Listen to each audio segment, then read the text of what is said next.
What's going on, everyone? So the Los Angeles Lakers have completed their first 5 games of the season. So I wanted to kind of take a minute and kind of go over my thoughts and opinions and kind of things that need to be worked on and areas that need to continue to improve and kind of what the Lakers need.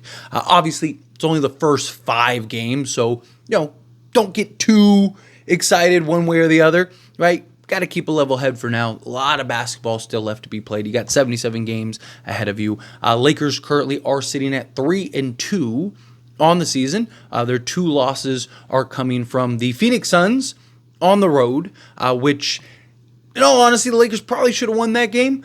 That was the game that you kind of chuck it up and just go, you know what, hey, slightly better LeBron performance, a thing goes your way at any point during that game. It's a game you probably win. And then you got the just bad, worst game thus far. Hopefully you don't have another one type game against the Cleveland Cavaliers where Cleveland just kind of ran through us. And, those kind of games are good, right?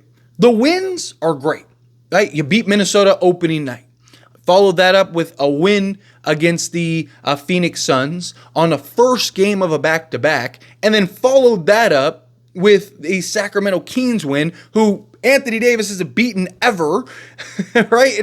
Or at least Sabonis, and that was on the second game of a back-to-back, and then you immediately have to go on the road, and you had 4 games in 6 nights, so again, it is something that we need to put things in perspective. Now, I don't think that is an excuse for those 2 losses, particularly the Phoenix Suns loss, and then how poorly you played and executed in that second game against the Cleveland Cavaliers. Definitely need to do better.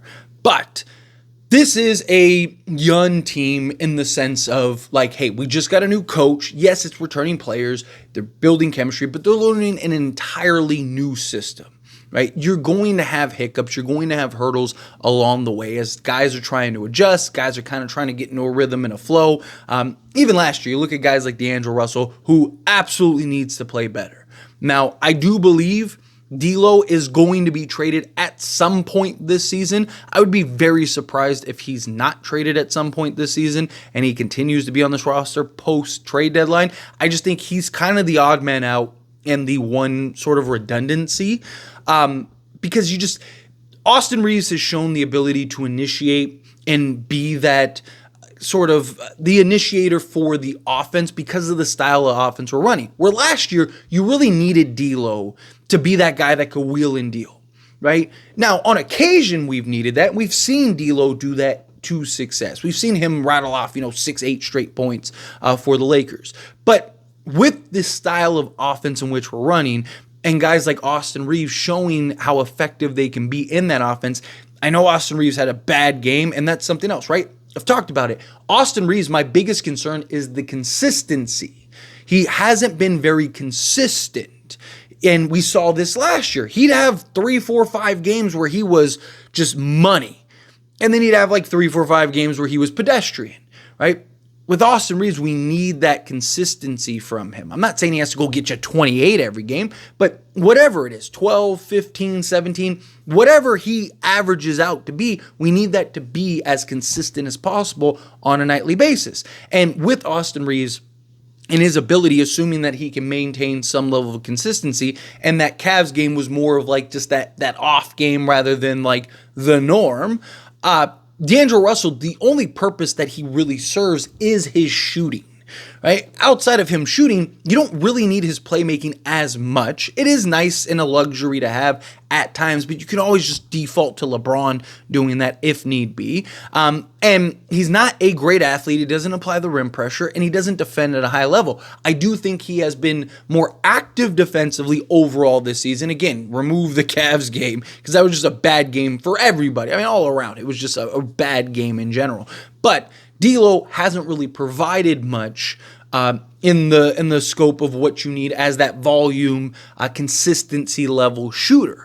But we still need the best version of D'Lo possible until we find that trade, until that trade comes to light. And the more we win, the less pressure there is to get that trade done, which puts you at a position of, leverage to an extent, right? Obviously, these teams still want to fleece the Lakers, but now you're not approaching these conversations in a place of desperation. Rather, you're approaching these conversations in a place of just like, hey, we would love to have this, but it's not really needed. If you're a top 3 seed in the West, like, hey, we want to upgrade, but it's not like we're fine in the position we're in, right?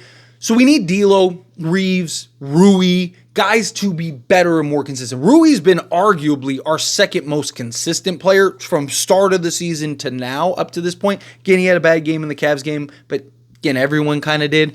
But we need those guys to be great. Problem I talked about it all offseason. I even talked about it when the Lakers were 3-0, right? The defense, that's my biggest concern. Talked about the same thing last season when the Lakers were 8-0 after putting Rui Hachimura in the starting unit. You don't have the athletes, the foot speed, and the players capable of being excellent defenders and regularly possession after possession after possession after possession. Austin Reeves has been very good defensively. He's not elite. He's not like this absolute clamps defender. He's not Jared Vanderbilt, but he's been very good. Again, wasn't in the Cavs game, but he's been very good. And if he can continue to maintain that, hopefully when Jared Vanderbilt comes back, he can, what you imagine is going to take a couple games for him to kind of get into his flow. But once Jared Vanderbilt kind of gets there, I do think at some point he needs to be injected into the starting unit because you just lack that defense in the main unit, which I think is going to bite you often. Now, when the offense is cooking, which the Lakers have been, top 5 offense, right? They're 4th, I believe, overall right now, and they're like 4th in paint points and all that stuff. They're going to be, in my opinion, top 5 offense. I think they're going to be a very good offense this season. But can you stop guys? You score 120 a night, that's great. But if you're giving up 125, doesn't really matter, right? Like you have to be able to get stops and key stops, particularly down the stretch of these games, right? Especially when you're trying to, climb an uphill battle at times. And that is a big concern that I do think needs to be addressed at some point, whether it's injecting Jared Vanderbilt in the starting unit or going and getting a Bruce Brown or something like that. And then obviously we need another center. We need a real, just more versatile, at least bare minimum. Maybe Christian Wood can kind of offset some of that. Right, and I'm going to touch on Christian Wood here more in a moment, but he's not a real 7-foot true size center. But you need somebody that isn't Jackson Hayes. I like Jackson Hayes. I think Jackson Hayes as a third big is great, but as your primary backup big, he's just so limited in what he's capable of doing out on the basketball court, and you have to spoon feed him so regularly that you need somebody like a Walker Kessler, right? You need somebody that, a Valanciunas, that you can just at times kind of let them go to work or kind of let them be the defensive impact, particularly with Walker Kessler, right? Or a guy like Valanciunas who you can run your offense through at times and he can make plays, spread the floor slightly. You can just dump it down to him and just get easy baskets around the rim, right? You need something like that to kind of help with the flow of the offense and just overall game. The bench, pretty bad. Right? The bench has not been great by any stretch of the imagination. Problem that we've talked about again, and primarily because you're counting on 2 very young and guys that can be gifted players that never were in this position, right? Dalton Knecht wasn't even in the NBA last season and now is being asked to be the 6th or 7th best player every single night. We just saw Dalton Knecht go off for 18, which I love to see, right? Shot 50% from the floor. But he didn't do that in the flow of the game, right? He did it in garbage time against the end of the bench guys, right? So we've seen him on several occasions, all 3 of Summer League, preseason, and now an actual NBA game where he is starting off slow, hits that shot, and then it's just money from there. But we haven't seen him really do that to the standard in which we just saw against actual rotation starting level guys. guys, right? Like we saw Quincy Olivari is a great example. We saw him do it against starting level, key rotation guys. Where Dalton Knecht, obviously he's given us 10, he's given us 8, right? He's had good games and he's leading all rookies in scoring and stuff like that. It's not a knock on him. He's a rookie, right? He's a kid that is coming in and expected to have such a here's your boom, here's the stack right out the gate, right? Again, it's going to take him time to really get into that rhythm and flow. I don't want to sound like it's a criticism on Dalton Knecht because it's not. It's a testament to how good he is and how much of an impact he can make immediately. But those scoring outbursts that we see, it would be nice to kind of see in the flow of a game. But it's also up to JJ Redick to actually call in his number on occasion. I'd like to see a little more play calling for him. I'm not saying you have to run your offense through the young guy, but can we kind of give him some open looks and kind of see if he can start getting into a rhythm and knock down some shots with some regularity, with some consistency, rather than him having to just kind of shot chuck and because he feels like he hasn't gotten any shots up yet, so he's just kind of throwing one up like the Suns game, for example, terrible shot selection. But again, he's young. He's going to have his ups and flows, right? He's going to have his good moments. He's going to have his rookie moments. He's going to have those moments where, it's just like, maybe he shouldn't be playing tonight, right? And then you're going to have those nights where you're just like, how did the Lakers get this guy at 17, right? And that's the beauty of it. But you're asking for him to provide so much. Same thing with Max Christie. I know a lot of people are down on Max Christie right now. Yes, I understand he's a third-year player. He might as well be a rookie. He went from essentially no playing time and on occasion in spots to we need you to be our sixth best player every single night. It's a tall ask for anybody, right? And now you're asking a 21-year-old kid. Again, he's 21. He's 3 years younger than Dalton Knecht, who we just drafted. Right? And he's shown the signs. He's shown the defensive versatility, right? Like people knocked him in the Suns game, but he was our best bench player for the Lakers that night. And it's what do you expect him to do? You got to let these young guys get their legs under them. I mean, Wemby last year, Pop was playing him 19 minutes a game to start the season. Why? So that way he can kind of get comfortable and understand and get his legs under him and get a better feel for the game and the physicality and positioning and stuff like that. Right? You don't want to just here you go. Now we need you to basically lead us to a championship out the gate. Right? And it's kind of the same thing with Dalton Knecht and Max Christie. I do think Christian Wood, who said we touch on again here, I do think Christian Wood has the potential to kind of solve a lot of not only Max Christie and Dalton Knecht, but also the bench issues. He's a guy that is proven and has shown he can, on a regular basis, go get you 17 a night off the bench, right? He's the closest thing we have to an Anthony Davis off the bench. Obviously, he's not Anthony Davis, right? He's not anywhere close to Anthony Davis, but in the versatility on the offensive side, right? A guy that when Anthony Davis goes to the bench, you can put a Christian Wood in and run a lot of the same actions, right? Because he can shoot from pretty much anywhere on the floor. So you can operate him in spots, in spacing, the way that you use Anthony Davis. So you can have him, be around the rim or on the block. You can have him in some pick and pop action. You can have him out extended at the three-point line, doing the dribble handoffs and stuff like you can just utilize him more than you can with a Jackson Hayes, guys like that, where, if Jackson Hayes is further than 5 feet from the basket, teams aren't really worried about him. A guy like Christian Wood, teams are. So he's a guy that could have the impact on the offensive side of things. And then also, because if he's able to be kind of your sixth guy, that now takes pressure off of Dalton Knecht to be great every night. Takes pressure off of Max Christie to be great every night. Because it's you're it, right? If you two guys don't give us 10 each, we're not scoring very much off the bench, right? That's the difference. We need to one, be fair and give these two young guys the opportunity, not 5 games in.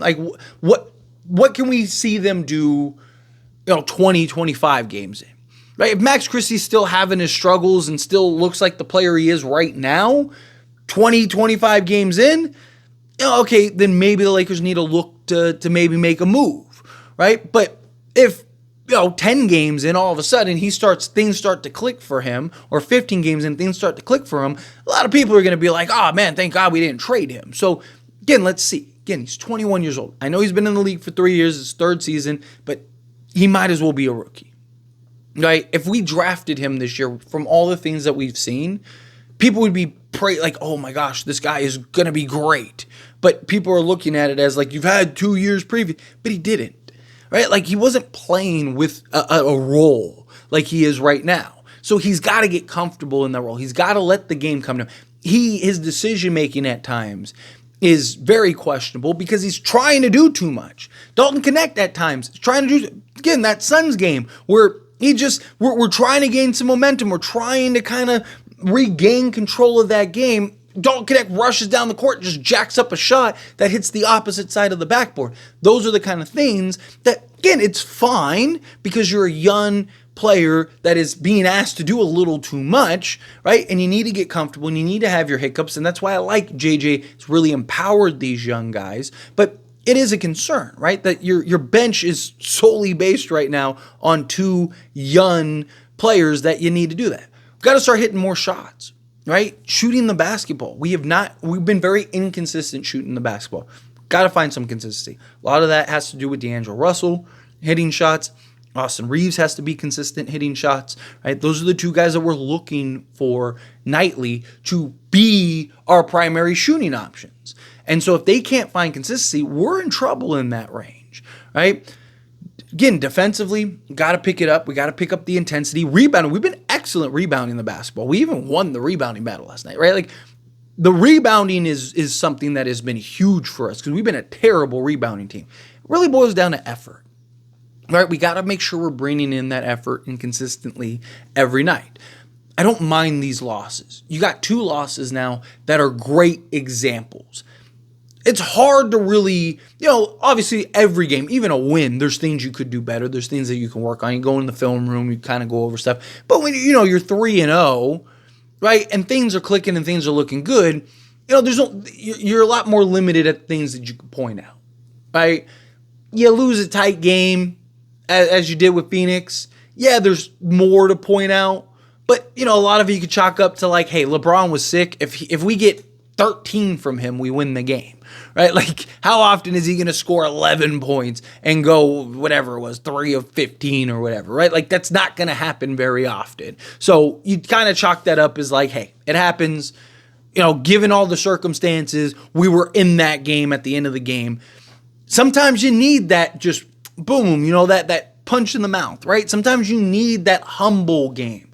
Hey, this team played the way that you were supposed to. They had 37 assists and 12 turnovers, while you had 21 assists and 20 turnovers. Take care of the basketball. Don't turn it over, but also make plays. Move the ball. Player movement, right? Like, a game like the Cavs is such a great game because you can really highlight 4 quarters worth of stuff. There's all these things that you can pinpoint and break down and go, this is D'Lo, LeBron, AD, Reeves. Guys, you missed this, you missed that, you did this, you did that, right? You can really start to kind of shape up what you need to shape up. And now you have 2 games in the Toronto Raptors and the Detroit Pistons, 2 teams that you should beat, that you can now kind of use as that retooling to kind of get things back on track. You had a tough schedule. It was rough. You got through it. Your first 5 games, right? I said I wanted minimum 3-2. I said if we go 3-2, again, videos are on the channel before the season even began. I said I wanted to go 3-2 in our first 5 games, and I would be very confident. Very confident. I had the Phoenix game that we lost.